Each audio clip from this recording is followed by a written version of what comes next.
Primero agradeciendo por la invitación realizada por Jonathan Palacios para poder conversar un poco sobre las atribuciones notariales. Definitivamente, pues, este tipo de eventos contribuyen para que tengamos este tipo de acercamientos, ¿no?, entre profesionales del derecho, entre estudiantes, entre administradores de justicia, entre fiscales y entre notarios en este caso. El hablar del derecho notarial definitivamente, pues, conlleva hacer un análisis general del derecho notarial en el mundo. Y pues este derecho notarial ha venido evolucionando durante el tiempo, evolucionando de acuerdo a las necesidades de la sociedad, ¿no? Antes había actividades básicas dentro del comercio y que justamente por la globalización han venido aumentando, y ante esa evolución de la sociedad dentro del comercio han tenido que entregarles nuevas facultades a los notarios a fin de evitar que existan conflictos posteriores en estos actos de comercio. Pero al hablar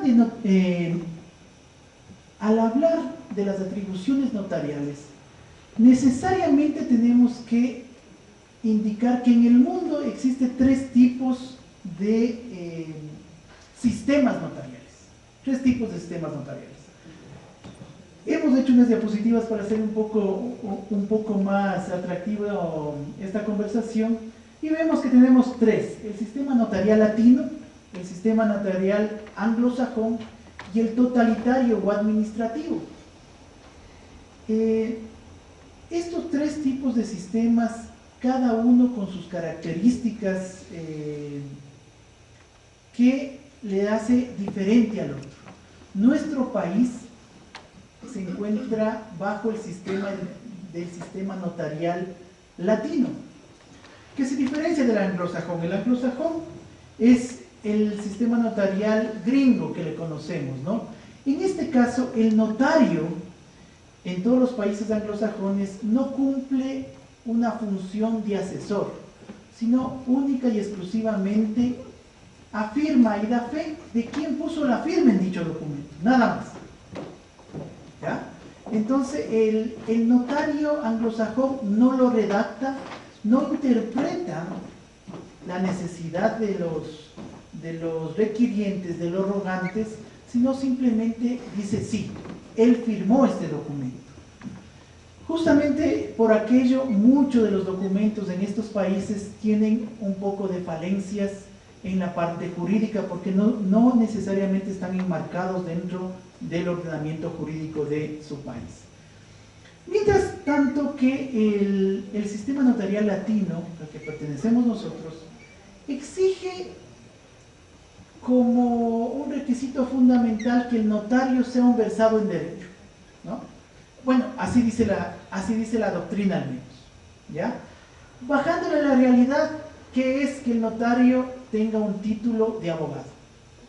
Ese es el requisito para estar dentro del sistema notarial latino, ¿no?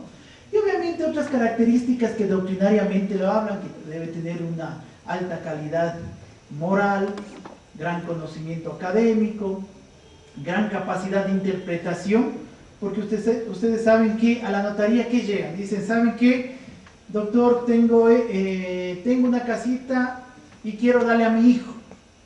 Nada más. Nosotros tenemos que interpretar en qué ordenamiento jurídico le ingresamos a esa actividad que quieren hacer, ¿no? Muchos dicen: no, es una compra-venta. No, nosotros decimos: ¿saben qué? Es una donación. Jurídicamente es una donación la que se tiene que hacer. Entonces, el notario latino, a más de interpretar primero el requerimiento de las partes, posteriormente lo redacta, después les hace suscribir a las partes y al último lo firma, es decir, lo autoriza. Luego de organizarle, luego de introducirle la ley, para que posteriormente no exista procesos litigiosos que conlleven a un juicio entre las partes. Miren la diferencia. En el sistema anglosajón simplemente doy fe que firma, mientras que acá analizamos, se analiza, se lo redacta y se lo autoriza, luego de introducirlo en la ley. En cuanto al sistema notarial totalitario o administrativo que se lo conoce, el mismo está prácticamente en desuso. Este sistema se da más en los países que tienen un sistema político socialista, y ante el mínimo número que en la actualidad países se encuentran bajo este régimen, pues ha quedado prácticamente en desuso. El derecho notarial, como todos los derechos, tienen principios básicos que tienen que ser respetados tanto por los requirientes, por los abogados y por los notarios. Entre los requisitos fundamentales, hemos citado unos tres para un conocimiento general nada más. Es el principio de rogación, ¿ya? Este principio de rogación, o también llamado el principio de solicitud o el principio de requerimiento. Es decir, es inconcebible que el notario coja sus documentos y le dé vendiendo su casa, ¿ya? No hay cómo hacer eso. Necesariamente se requiere que exista una petición, un ruego, ¿no? Este ruego puede ser bien de manera escrita o de manera verbal, pero tiene que existir eso. Con ese requerimiento, el notario da fe pública, lo organiza dentro de la parte legal y le entrega a la parte para que sea matrizado, ¿ya? Entonces, ese es el primer principio. El segundo principio es el de inmediación, principio que ustedes como estudiantes, como profesionales del derecho, lo conocen, porque se aplica tanto en la parte procesal penal como en la parte procesal civil, y que definitivamente es lo mismo en la parte notarial. Es decir, el notario requiere que esté frente a las partes, a los requirientes, para que de esta manera pues pueda dar fe. La única forma que un notario dé fe pública es que los requirientes estén frente a él, ¿ya? Otro principio es el de matricidad. Todos nosotros, cuando nos entregan una escritura, muchos dicen: se me perdió la escritura original. No, la escritura original no se pierde. La escritura original siempre y únicamente está en la notaría. Lo que nosotros hacemos es entregarles unas copias certificadas que tienen la misma validez que esa escritura matriz que está en el protocolo del notario, ¿ya? Eso en cuanto a los principios fundamentales que tiene el derecho notarial en todo el mundo. Les ruego 2 minutitos para firmar un documento.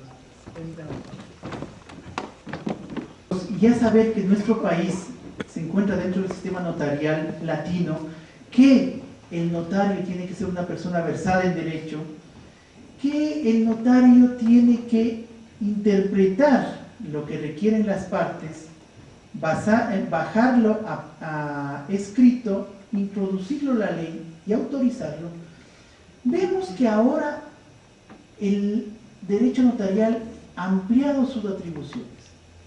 Hay una pelea jurídica en decir si es que son atribuciones o si son competencias, porque dicen que las competencias son exclusivas para los jueces. Sin embargo, si analizamos etimológicamente la palabra de competencia, que es lo que me corresponde, podríamos decir que el notario sí tiene competencias desde la parte etimológica. Pero para evitar este conflicto doctrinario, vamos a manejar el nombre de atribuciones. Hoy en la actualidad, el notario tiene 38 atribuciones dispuestas en el artículo 18 de la ley notarial. Estas atribuciones han venido aumentando año tras año, ¿ya? Es más, hace unos 4 meses se aumentó la última atribución notarial, que es la de poder notificar la revocatoria de un poder. Entonces, como vemos, existe una evolución diaria del derecho notarial. Ahora bien, con el advenimiento del Código General de Procesos,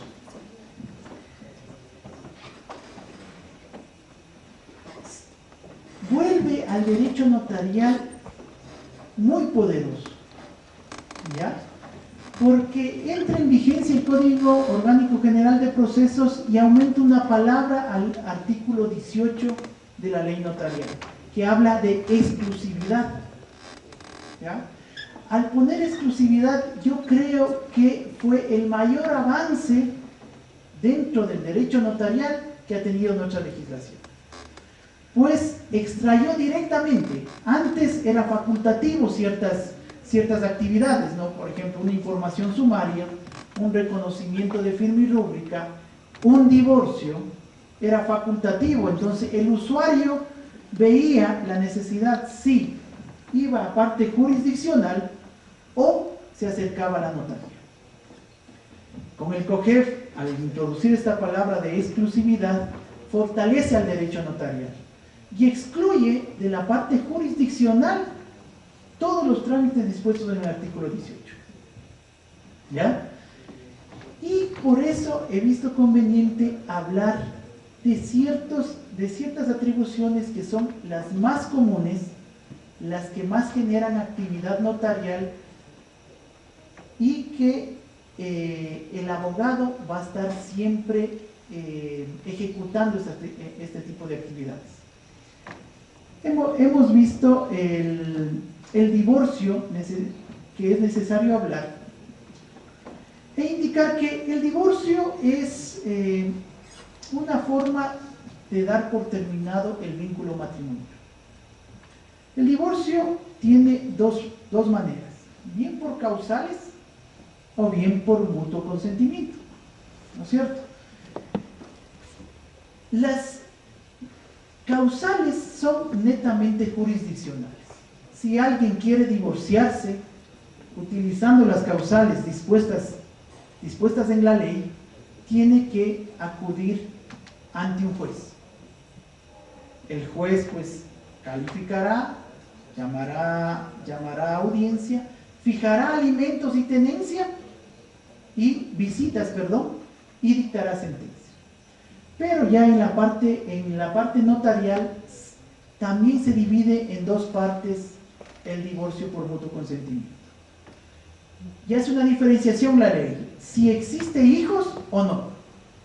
Si existe hijos, sigue siendo jurisdiccional, porque obviamente el notario no tiene la capacidad para determinar o fijar una pensión alimenticia o un régimen de visitas. Pero si no existe hijos menores de edad, dice la ley, o que estén bajo su dependencia, obligatoriamente tienen que concurrir hacia una notaría, ¿ya? Antes era facultativo, no tenía hijos y la ley era ambigua, decía, ¿sabe qué? Puede ir a la notaría o ante un juez. Con el COGEF solo puede ir a una notaría, ¿ya? Siempre y cuando tenga ese requisito, que no tenga hijos menores de edad o bajo su dependencia. Ahí existe también otro debate jurídico, ¿no? ¿Hasta cuándo es la dependencia? ¿No? Si son los 18 años o son los 21, como hasta ahora. ¿Qué tal si el hijo está con una pensión alimenticia y ya tiene 20 años, por ejemplo? ¿Qué es lo que sucede? Tengo que acudir ante un juez o someterme al procedimiento notario. ¿Ya? Ahora, ¿cómo realizar este trámite? Para la aplicación de esta atribución, el Consejo de la Judicatura dispuso un formulario único para la entrega y para el inicio de este trámite. Los formatos únicos se encuentran en la página web, ¿no? En esas direcciones, ¿no? En esas direcciones entran en la página web de la función judicial, en la parte derecha. En la parte derecha van a encontrar estos formularios. La ley no habla que el formulario sea obligatorio, sin embargo, el Consejo de la Judicatura emite una resolución en la que dice será utilización única este formulario. ¿Ya? Entonces, para iniciar el proceso, requerimos que entrar al sistema, bajar el formulario que se baja en PDF, en ese momento mismo hay cómo llenarle y presentarle ante un notario. El procedimiento notarial es fácil, sencillo, pero costoso. ¿Ya? Todos los servicios notariales tienen un costo, a excepción de las personas que tengan discapacidad. Y tienen una rebaja cuando son de la tercera edad. ¿Ya? En este caso, nosotros llenamos el formulario. Tomen en cuenta que no es una demanda. ¿Ya? Tomen en cuenta que no es una demanda, sino es un formulario, es una petición. Es una petición que ustedes hacen. Obviamente con ciertos parámetros legales, ¿no?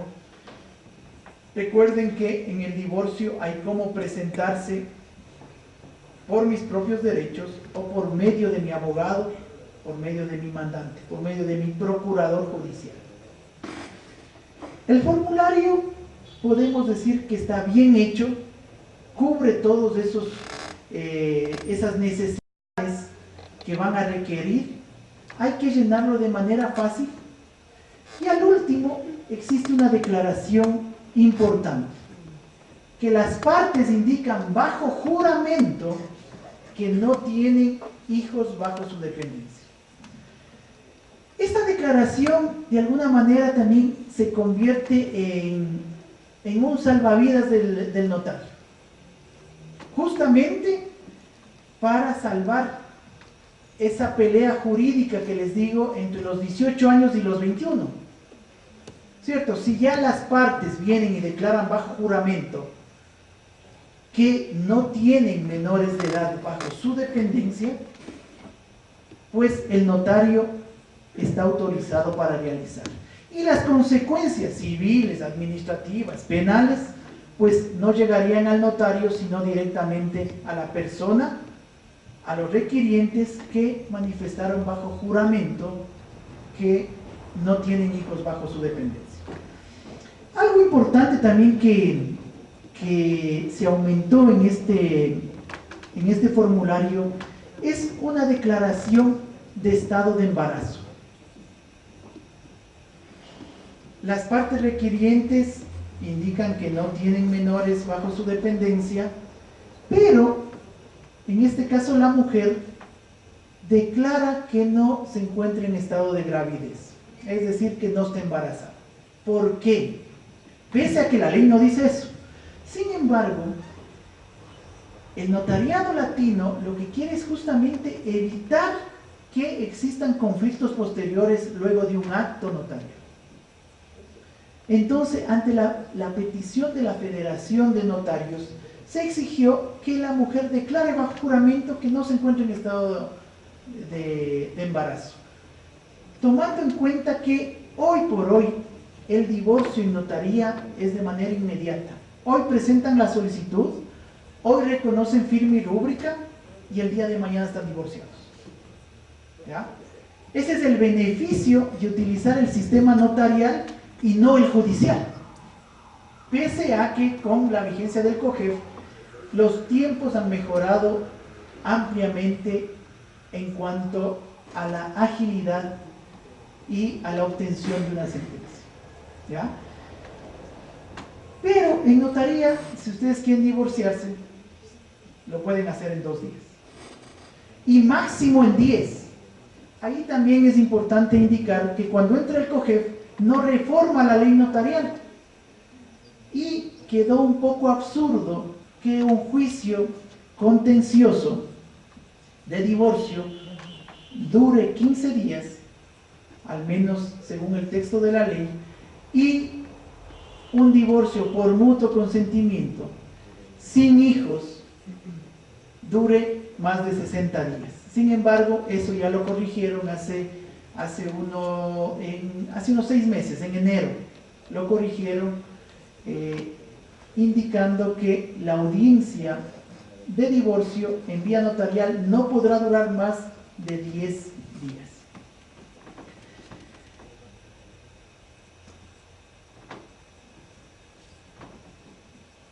La voluntad de las partes en un divorcio es la máxima expresión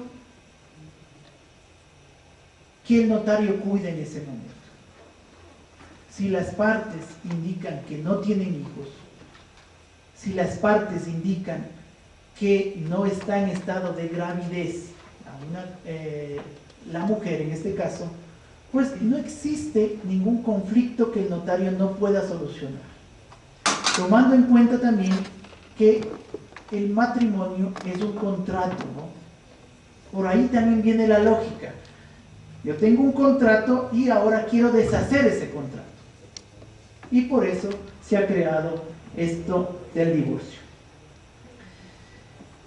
Pero ¿qué sucede si el día que le fijan, hoy día hacemos el reconocimiento de firma y rúbrica, les fijamos el día de mañana a las 3 de la tarde la audiencia y no pueden venir a manifestar su voluntad del divorcio?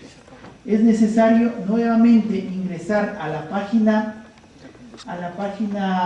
de la función judicial y entramos en un link en que nos indica cómo solicitar nuevo día y hora.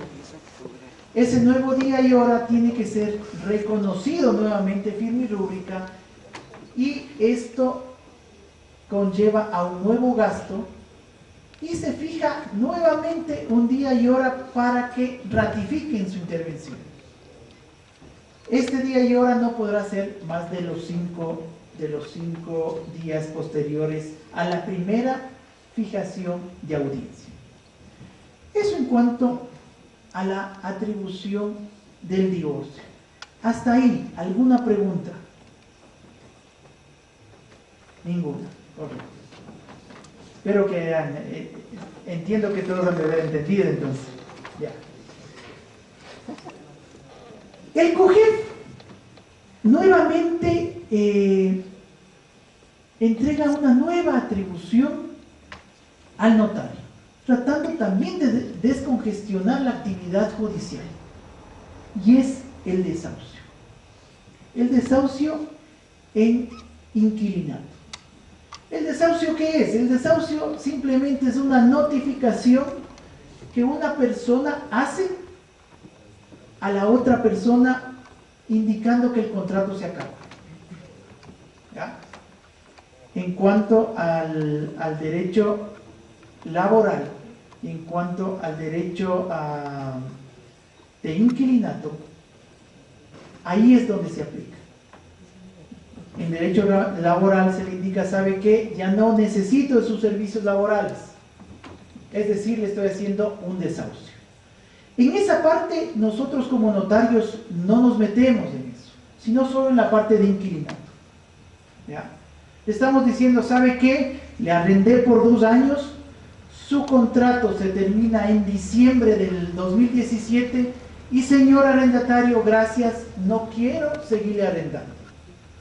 O al revés, se acaba el contrato en diciembre del 2017 y señor arrendatario, gracias, ya compré casa, ya no voy a arrendar. Eso es el desahucio. Es una notificación nada más. Ahora, pero ¿cuándo procede este desahucio? Solo en tres motivos. ¿Ya? En 3 motivos. En la terminación del tiempo para el cual fue arrendado. Ese es el ejemplo que les decía. En diciembre se acaba el arriendo, quiero desahuciarlo, quiero decirle que ya no le voy a arrendar en enero. Para este caso se necesita como prueba, tienen que presentar ante el notario el contrato que sea la notificación antes de los 3 meses, porque así exige la ley, y que se nos indique la dirección exacta donde se tiene que notificar. La diligencia notarial consiste en simplemente notificarle: ¿sabe qué, señor? Su arrendatario ya no quiere arrendar. Gracias. Nosotros no hacemos conflicto, que fírmeme aquí, que si es que no me firma, nada. Simplemente nosotros vamos, sentamos una razón. Nos acercamos a la dirección señalada, la persona salió, se identificó, no quiso firmar, por ejemplo. O en los mejores de los casos, que es muy difícil, sí firmó y sentamos razón.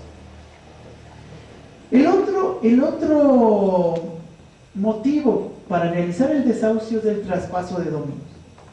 Si yo vendo mi casa y el nuevo dueño la requiere para él habitarla, no es posible que tenga que estar sujeto